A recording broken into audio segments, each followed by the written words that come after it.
from New York City on the east end of Long Island. Hello, everyone. I'm Leandra Riley, and joining me in this telecast is the Riverhead Raceway track announcer, Bob Finan. And, Bob, a lot of our ESPN auto racing fans are familiar with the Grand National stock cars and the late model sportsmen. What is the figure eight for our viewers who don't know? Well, the figure eight cars, first, as far as looks go, resemble maybe a Midwestern late model or street stock. But that's where the similarity ends. Figure eight cars have to be prepared to make a left-hand turn, a right-hand turn, and then there's the key aspect of figure eight racing, the intersection. The intersection is where the lead cars may crisscross with some of the end of the pack automobiles, and it can make for some very exciting and unpredictable racing. Once again, alluding to our Grand National stock cars, most of our drivers hail from south of the Mason-Dixon line. Where do our figure eight drivers come from? Well, that's really not the case in figure eight racing. There are figure eight tracks all across America. But today here at Riverhead, we have drivers from Mount Clemens, Michigan. We're expecting a couple automobiles up here from the Maryland area. And we have our weekly competitors that run with us every Saturday night. We have announcers all over the track, and our pit reporter for this telecast is Marty Reed. Well, just like any other form of motor racing, there are certain rules and guidelines that the figure eight racers have to go by. Bill Steen, for example, most of the guys run six-cylinder engines. Yes, they do. In the figure eights, we run six cylinders because they run better on a figure eight course than V8 would. The turns are tighter, so you need the quick pickup with the low-end torque, and it's a little less expensive than running a V8. There's also some reinforcement allowed around the entire car. Right. You have to have Nerf bars on the sides because in running the tight turns, there's always contact wheel to wheel, and if you didn't have the sidebars on, you wouldn't finish the race. Speaking of the wheels, the tires are allowed to be out and negative camber for obvious reasons. Right. When you enter the turns on such a sharp angle and they're banked, you're going to need some negative camber because the wheel's going to want to tuck out. There's one other thing we haven't talked about, courage going through the X. That's a driver. Yes, you have to keep an eye on the bar turn and make sure that you can either beat them through or let up and get tucked in behind them. If you meet in the X solid, you're going to be done for the day, that's for sure. Thank you, Marty Reed. Bob Finan, one more point I think we should bring up for our viewers. Anybody who races figure eights, they're in it for love, not for money. Well, there's no way they would be able to make a living out of racing a figure eight stock car. There are a bunch of guys who like to race weekly, like many people do across the United States on short tracks all over the country, and they get about $100 to $300 to win at most figure eight tracks. So you can see where the $1,000 first prize and World Championship crown is very prestigious to them. All right, prestige and a lot of money at stake in figure eight automobile racing, and it looks like our cars are ready to come onto the track. Okay, Leandra, and the first order of business here this afternoon is going to be 3 qualifying heats. We'll be eliminating some automobiles. Top 5 cars across the line in each of these 3 heat races will move into the 25-lap feature event. Then we'll have one last chance at qualifying. It's known as the consolation event, where we'll be taking the top 8 automobiles and moving them into the World Championship figure 8 race. And we have 7 guaranteed starters making up our 30-car field for today's event. All right, Bob Finan, let's quickly go over who's competing in this first heat. As you said, it is 15 laps. We have Dan Marcello, Bob Mason, Bill Stocker, Tom Ryan, Jerry Bowers, Spencer Hulse, Dan Watson. Paul Galvin's supposed to be out here, but we heard some rumors to the fact that he might not make it to the second heat. We'll keep you posted whether or not he's going to be on the track. It looks like we're ready to race. Yes, indeed, and Bobby Mason takes the early advantage here as starter Ray Marciano displays the green flag. Tom Ryan, the sophomore driver in car number 09, tucks in the second behind, racing Bobby Mason. Key aspect of figure 8 racing just about to come up, Leandra. You see Mason heading towards the X intersection. This being a heat race, there's not that much traffic there now, but later on in today's feature event, that's going to be the busiest road on Long Island without question. That's for sure. With only 7 or 8 cars out there, it won't be a problem unless the cars really get spread out. And as you can see, they're pretty close together. And Bob Mason is still our leader with Tom Ryan in close pursuit as we continue with this first heat, 15 laps for the figure 8 championship. Looks as though this may become a 3-car battle real soon as Jerry Bowers from upstate Cairo, New York, has moved in on the leading duo. But this is Bob Mason from Islip. We should add that in this figure 8 World Championship, $1,000 will go to the first place winner, $600 for second, $400 for third. But this is just the qualifying heat to get into those finals. And the action beginning to pick up as last year's Rookie of the Year, Tom Ryan, really begin to put pressure on the veteran, 10-year veteran Bob Mason in car number 17. It's a good battle now. And the 1, 2, 3 cars are on the same lap, but you'll see that car number 22, Dan Marcello, he's actually a lap back. So our race is really a 3-car race, as you said, and it looks like we're seeing some racing going on right in the middle of the X here as Tom Ryan tries to make a move right now. The young sophomore driver is a very, very likable young man. He picked up on this figure 8 game. He was last year's Rookie of the Year. He knows the quick way around this Riverhead Raceway Oval. Bob Mason still holding on to the lead, and Jerry Bowers is really pushing Tom Ryan as he tries to overtake second place. Still 3 cars very, very close in this 15-lap feature.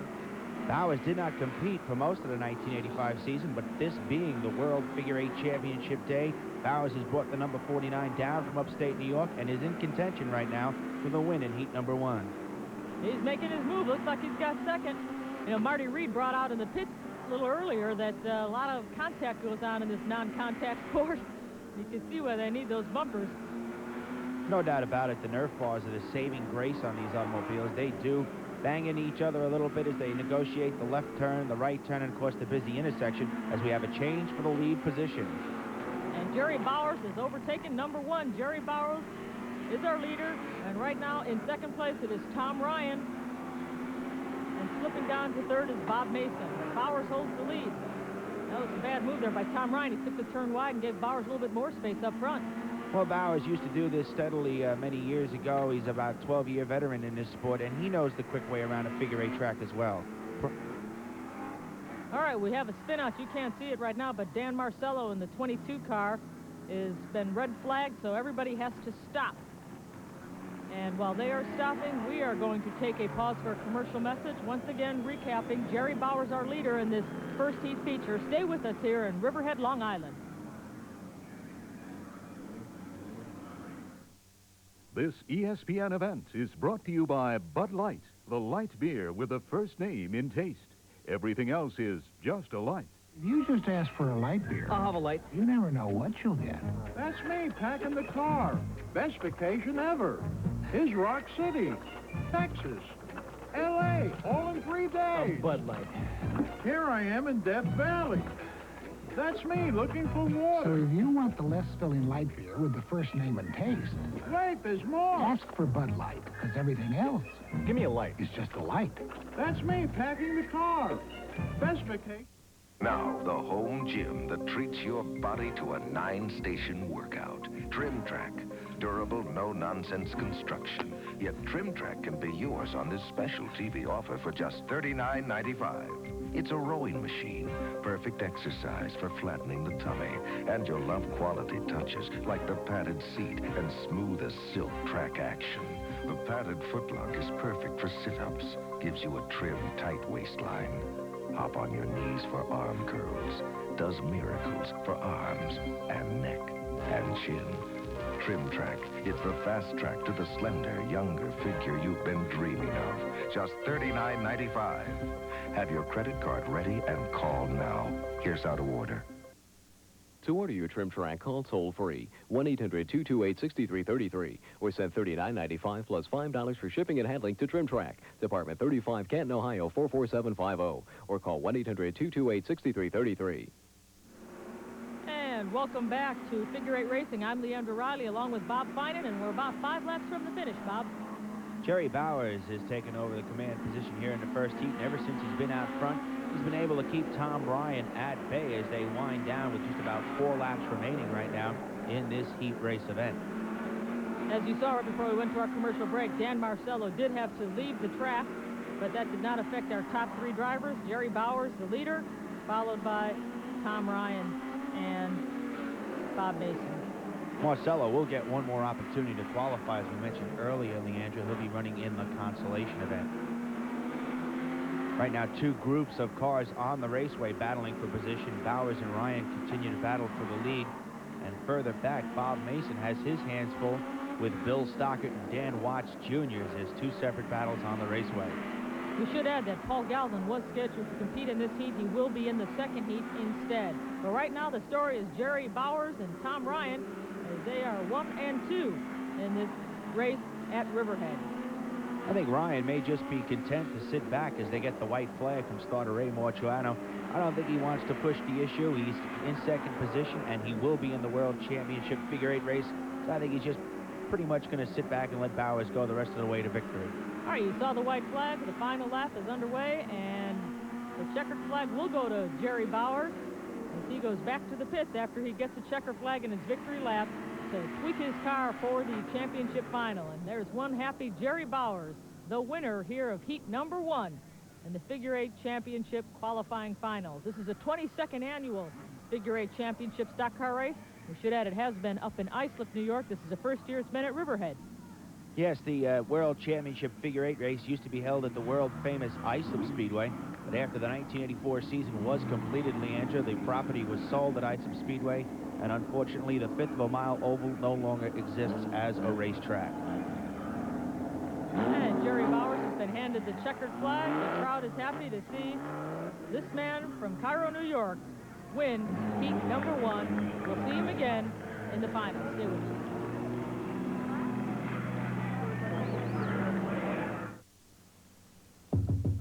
Hello out there. Listen, how would you like to save some money and get something I'm absolutely sure you can use and enjoy right now, right where you are? It's TV Guide, America's favorite television magazine, and here's the story. You call this toll-free number and take advantage of the special TV offer, and you get 30 weeks of TV Guide home delivered, and you get 3 months to pay, and you get the lowest price going, and that's a promise. Yes, right now, call 800-445-4500 for 30 weeks of TV Guide at the lowest price going. 30 weeks of TV Guide in your mailbox for pennies a day. And you can pay in 3 easy monthly installments of just $5.75 each. 800-445-4500. Send no money, but call today. 800-445-4500. TV Guide pays for the call. Call now. You'll be glad you did. And the results from Heat 1 of this Figure 8 World Championship qualifier, Jerry Bowers, Tom Ryan, and Bob Mason. Let's go to Marty Reed. Obviously not a good heat for Danny Marcello. Danny, first you got spun out, then you ran straight into the wall.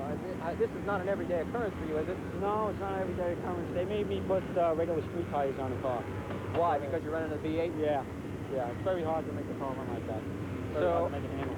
the question is, are you going to be able to get this piece back together for the consolation heat? Yes, I will. You guarantee that you'll be there. You heard it first. Danny Marcello will be back again.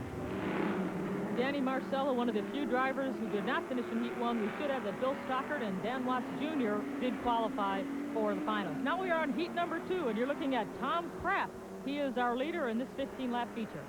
And he's being chased down right now by Gino Terrapicchio and rookie campaigner Bob McDermott in a 3-car battle for the lead. Quickly, let's go over who is in this race. This is Bob McDermott, Gino Terrapicchio, Joseph Biondolillo, and he's senior, I should add. His son will be seen a little later on. Tom Kraft, Bob Lord, James Hulse, Don Gurley, Ed Purcell, and Paul Galvin are all in Heat number 2 here at Riverhead. Kraft continues to set the pace, car number 9, but you can see how close Gino Terrapicchio is getting as Kraft has to slow for traffic at the X. Now, Gino Terrapicchio has... Oh, whoa! We've got trouble here at the wall. Little contact being made by Bobby McDermott as he tried to edge underneath Terrapicchio for that second position, resulting in Terrapicchio spinning. See it again, McDermott getting a wheel underneath Terrapicchio, contact being made, and the number 74 spinning up in turn number 1. McDermott almost hit the wall solid on, but luckily it was only a glancing blow. So they're keeping the racetrack going, no red flags. The drivers will continue, and since there's no mechanical damage, racing resumes. This is Tom Kraft. He is our leader by a comfortable margin. As the white flag comes out, 1 lap to go. Only 1 more trip around the Riverhead Raceway for Tom Kraft, and he'll take the nod in Heat number 2. Kraft, a 6-year-plus veteran of this figure 8 game here on Long Island, coming up on some lap traffic, but it looks as though Tom's going to speed on to victory. And that he does. Our winner is Tom Kraft. He'll qualify for the finals, followed by Bob McDermott and Gino Terrapicchio.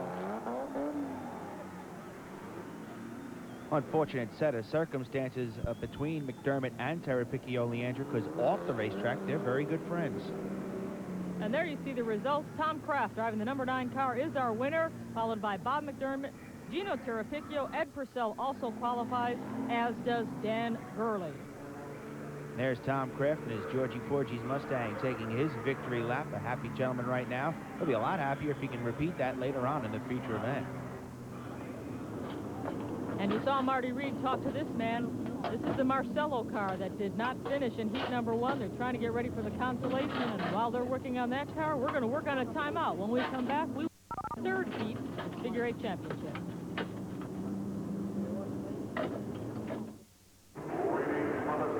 Racing.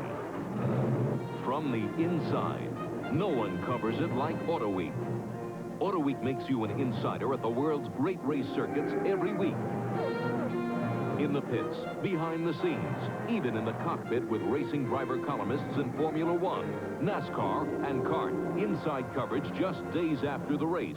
And AutoWeek puts you inside the world's most exciting cars, right behind the wheel. AutoWeek takes you inside the whole automotive scene. Personalities, great cars of the past, columnists with inside scuttlebutt. Let AutoWeek make you an insider, too. Call for a special 30-week trial subscription to AutoWeek. 30 issues at the basic price of just $13.20, just 44 cents an issue. Call 1-800-554-2828 and save $24 over the newsstand price. Call right now, 1-800-554-2828.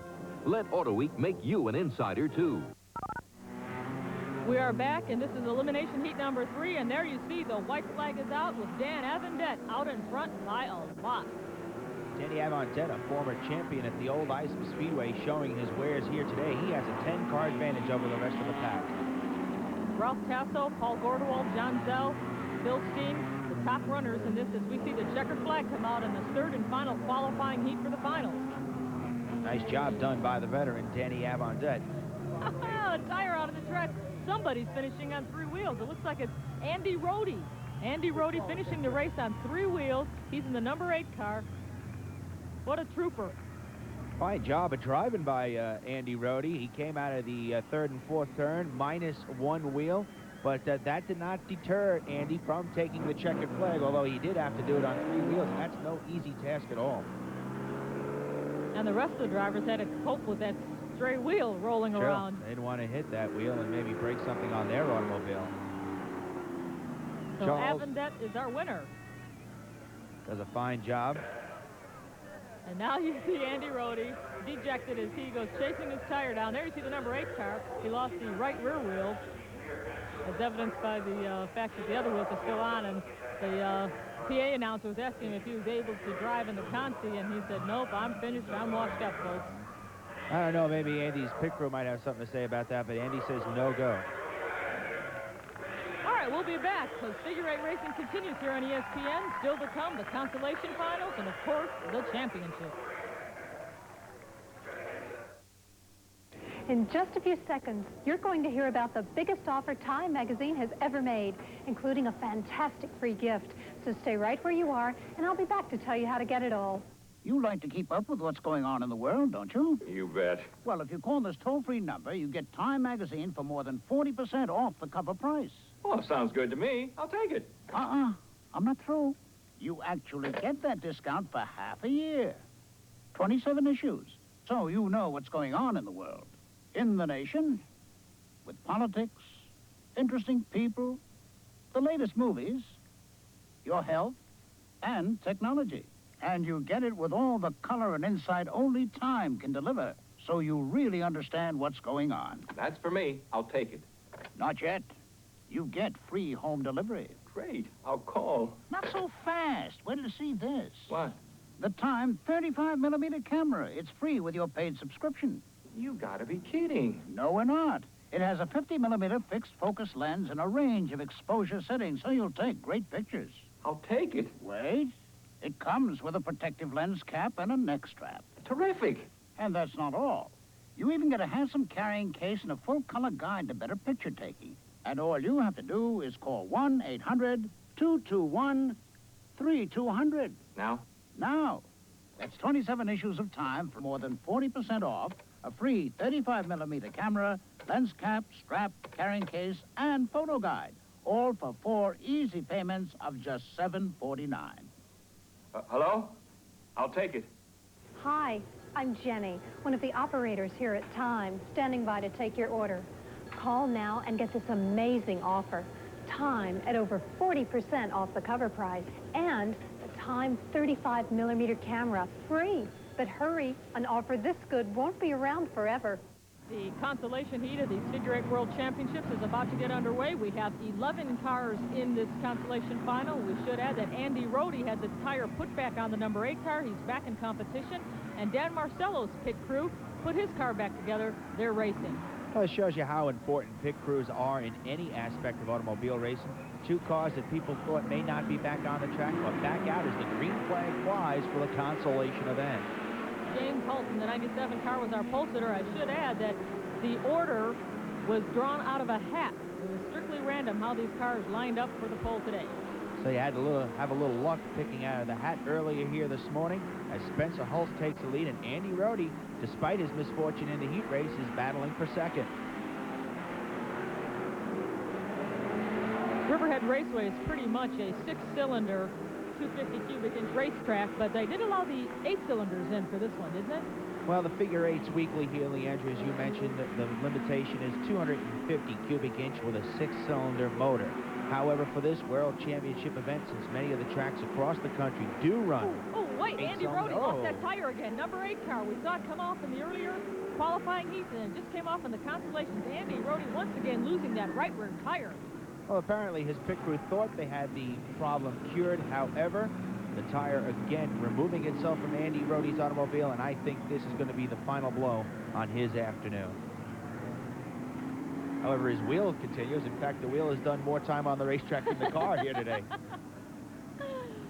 Getting back very quickly, though, to the engine sizes, we do have some 8 cylinders out here.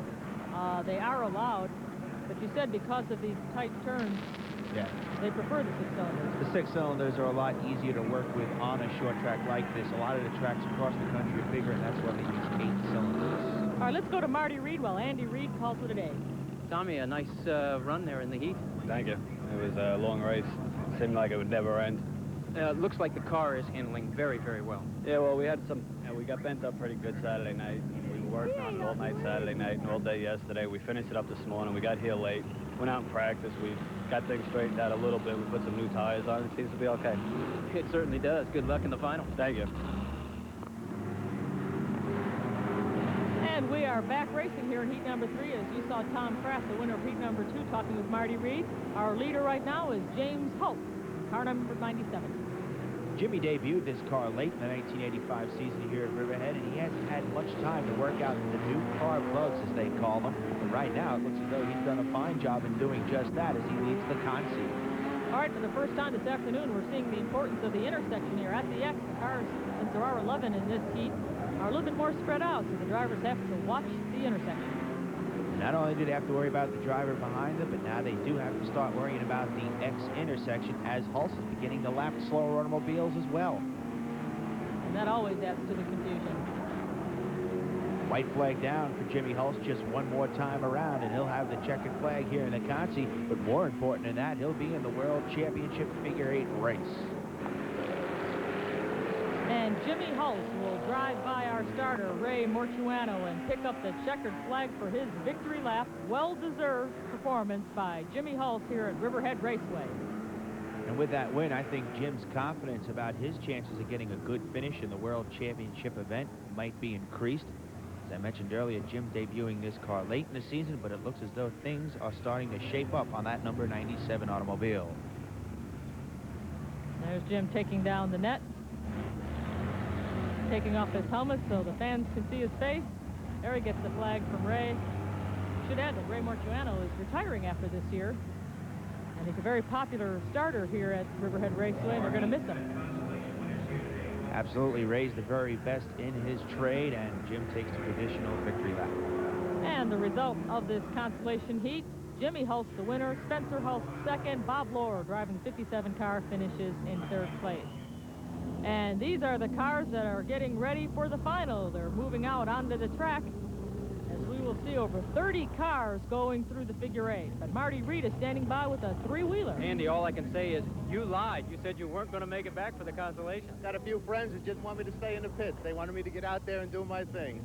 We didn't last long enough. Well, you gave it a good shot, though. We welded it together, and it just wasn't strong enough. Let me ask you something. How much money are some of these guys, yourself included, putting into these cars? Oh, it's getting up close to $10,000 in some of these cars. This one doesn't have that kind of money in it, but some of the brand new ones that can be competitive really have that kind of money in it. Spend 10 grand to make 1,500 doesn't make much sense, does it?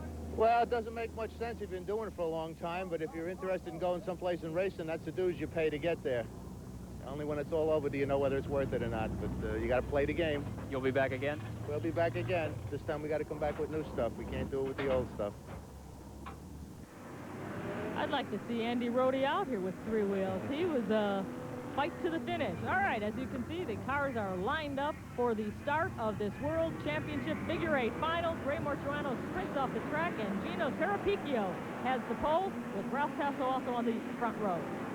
Ironic thing about this, Leandra, these two drivers are good friends off the racetrack. In fact, Ralph wrecked his race car here just 48 hours ago, and Gino was one of the guys who helped them put it back together.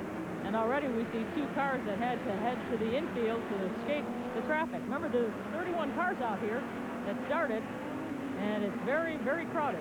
It's only a quarter-mile oval, so 31 cars in the figure 8 course, with all those treacherous turns and intersection, makes for some wild and woolly action. Terrapicchio and Tasso still our leaders, and a lot of contact going on.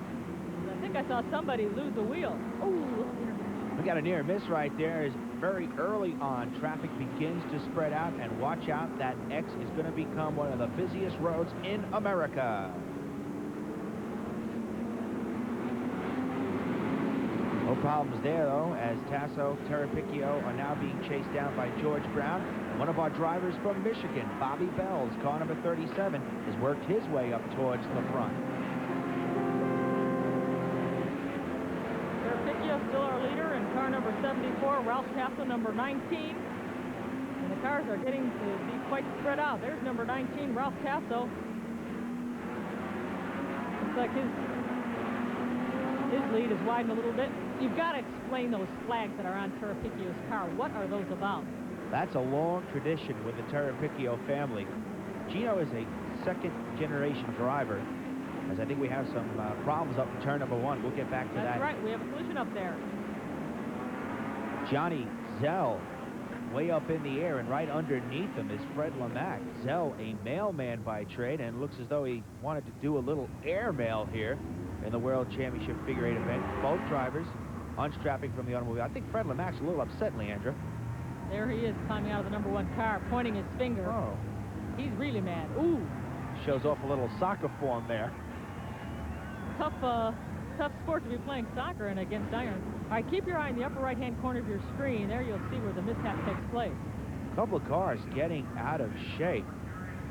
And then Fred Lemack and Johnny Zell just had nowhere to go. They get pinched up towards the outer wall. You see Lemack going right underneath Zell's automobile. Zell almost went over on his roof. Luckily, the roll stopped, though, on the left 2 wheels. Zell out of his automobile, picking up his front bumper. All right, Lemack was really upset with Spencer Hulse because he felt he's the one who started the mishap. But it's a day now for Lemack, and we will be back with more racing as he puts his bumper in the rear window there. Stay with us.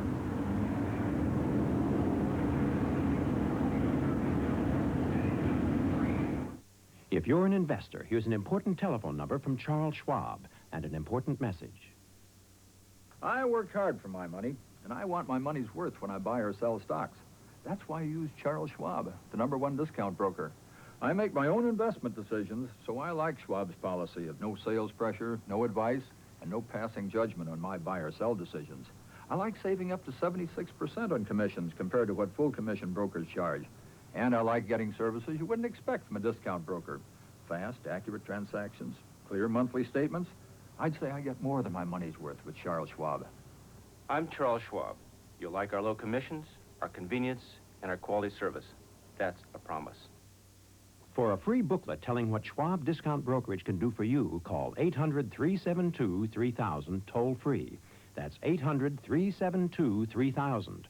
Charles Schwab, a Bank America company. Member SIPC. Whether you need a basic paint color or a wide array of colors for your home, shop at True Value hardware stores and save on quality True Test paint during Fall Color Fest. Top quality Easy Care is very easy to apply, and you'll end up with beautiful decorator results. Get True Test Easy Care in flat enamel, and semi-gloss at the season's lowest prices from just $9.98 a gallon during True Test Fall Color Fest at participating True Value hardware stores and home centers. ESPN's Total Sports Promise delivers again Friday. First, the NFL Game of the Week. It might be an upset or an overtime thriller, and it's always the best. Then back-to-back NFL yearbooks. A passing storm tells the '84 Falcons story, while John Elway and the Broncos are busy with the winning of the West. A live harness racing exclusive is next. Our Breeders' Crown Championship Series features 2-year-old colt and gelding trotters. We've got the best sports on television Friday. John Zell, Fred Lemack had to call it a day. Right now, let's go down to Marty Reed as we see Fred Lemack's car getting towed from the track. Fred, what happened out there? Well, everybody got cornered up in that corner up there, and I came flying by there, and someone gave me a good shove in the back and went right under Johnny Zell in the 10. It looked like you got out of the car and gave a good kick to somebody. Yeah, because I had the car stopped, and he just drove right into the back of me and just pushed me right under him. Tough way to go out. Yeah, tough way. We might be able to get it fixed. Good luck. Thank you. All right, back on the track. Unfortunate circumstances for Fred Lemack and Johnny Zell. As you can see, our starter has asked the cars to begin moving. On the front row, we have Ralph Tasso and Gino Terrapicchio. See if these two gentlemen continue their battle here for the lead position in this 25-lap event. Now, once again, to reiterate about those flags, there's an American flag and an Italian flag on Terrapicchio's car. Yes, what it is Gino is a second-generation driver. His dad, Luigi, used to drive that automobile before he, and in the early 1960s, just after immigrating here to the United States from Italy, Luigi wanted to show off his old home flag and his new home flag, and he put them up on the race car. They've been there ever since, no matter who has driven a Luigi Terrapicchio-owned automobile. Luigi Terrapicchio and his son, Gino Terrapicchio. Those aren't Italian names. Riley isn't Irish. Yeah, absolutely. Right now, Terrapicchio still having his hands full with the rookie chauffeur. Gentleman only started his racing career, Leandra, midway through the 1985 season. Ralph Tasso, and he barely misses somebody at the X. All right, we have a red flag again, and the reason why is we have a spin-out. A spin-out in turn number 1. Looks like car number 57, Bob Lohr, involved in the action. Looks like he just got out of shape. He hooked up with the number 97 at Jimmy Hulse. They necessitate a caution. Look at Hulse go up in the air and into the wall. It's a little more severe than first thought. Ouch. Sometimes these cars, Leandra, get a little bit out of shape, and if a driver has to slow down to try to correct an ill-handling automobile, it can play havoc behind them. We should add that both drivers are okay. We're going to take a when we return. This championship will continue.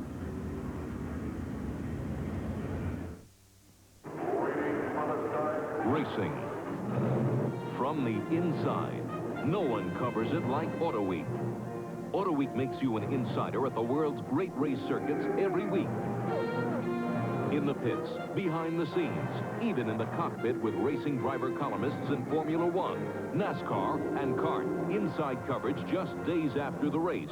And AutoWeek puts you inside the world's most exciting cars, right behind the wheel. AutoWeek takes you inside the whole automotive scene. Personalities, great cars of the past, columnists with inside scuttlebutt. Let AutoWeek make you an insider, too. Call for a special 30-week trial subscription to AutoWeek. 30 issues at the basic price of just $13.20, just 44 cents an issue. Call 1-800-554-2828 and save $24 over the newsstand price. Call right now, 1-800-554-2828. Let AutoWeek make you an insider, too. Welcome back to Riverhead. As you can see, the officials are on the track trying to put the cars back in order. And Bob Finan, I think we owe our viewers an explanation of what they're trying to accomplish here. Well, we have 3 scorers here in the press box of Riverhead. They score the race lap by lap. A restarting order is attained by going back to the last completed lap. Last completed lap, the order you were running, that's where you will restart. Right now, one of the drivers not agreeing with that restarting order. So the officials are trying to straighten out some of the confusion here. Our Marty Reed is standing by. Remember, we've had a couple of spin-outs here, and one of them involves Dan Avendette. Marty Reed has corralled the number 3 car, and he's speaking with that driver right now. Danny, we can hardly see you in there. What happened?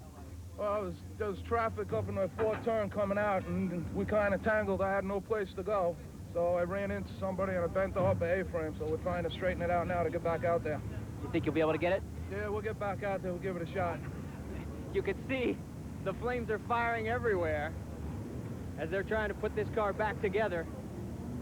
The entire crew, it's non-stop frantic action as the race is yet to restart. And Danny Avendette shouting instructions to everybody, and there goes the sledgehammer. Leandra, do they do this in NASCAR and IndyCar racing? Well, I don't know that they really see these sledgehammers out there, but they do whatever is necessary to get those cars back on the track during the caution flag. I don't know. Danny Avendette's got his work cut out for him. Pit crew doing a fine job as well, Leandra. They're the guys that make these cars go on and off the racetrack. They do a lot of work as well in the shops. They also have to run about 200 yards away from the racetrack to get to their truck to do all this work. So they have to be sort of a world-class sprinter as well as a good mechanic to get all this work done. The geographic location, right, of the track and the pits, and of course it's the luck of the draw where you're assigned your pit position. If you're far away in the pit, you can just about consider it a day if you get some damage to your tire or your car. Danny's going to make it back out, minus the front nose piece. But racing has already started here, and out in front we still see Gino Tirapicchio with the flags on his hood. That's right. He's still being chased by Ralph Tasso, and right now Bobby Mason has joined the first 3 automobiles, so a good showing here early for the veteran, although he's now being challenged by George Brown. Brown and Mason side by side in that battle for position number 3 as Gino negotiates the intersection. This time it's relatively traffic-free. And we've lost a few cars, so the intersection isn't too important. We do have one trailer there, but it's Tirapicchio and Tasso still out in front. Gino just trying to pace himself right now, not getting into too much trouble, although he's near miss right there. As number 7 of Ray Thies, I believe it was, crisscrossing in front of him. Car getting out of shape coming through the X. Tasso has closed up that battle for the lead. Gino Tirapicchio of Lake Ronkonkoma, Ralph Tasso from Bohemia. Now they have some lap cars that were forced to stop at the X intersection. This also becomes very dangerous.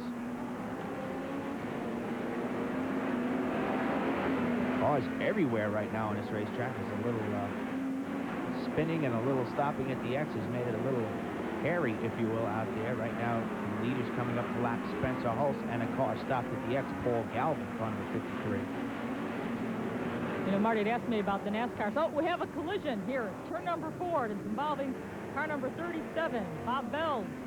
And I believe it's car number 73, Mike Moat. Wow, Mike Moat's car really showing the signs of that collision. Have to take a look.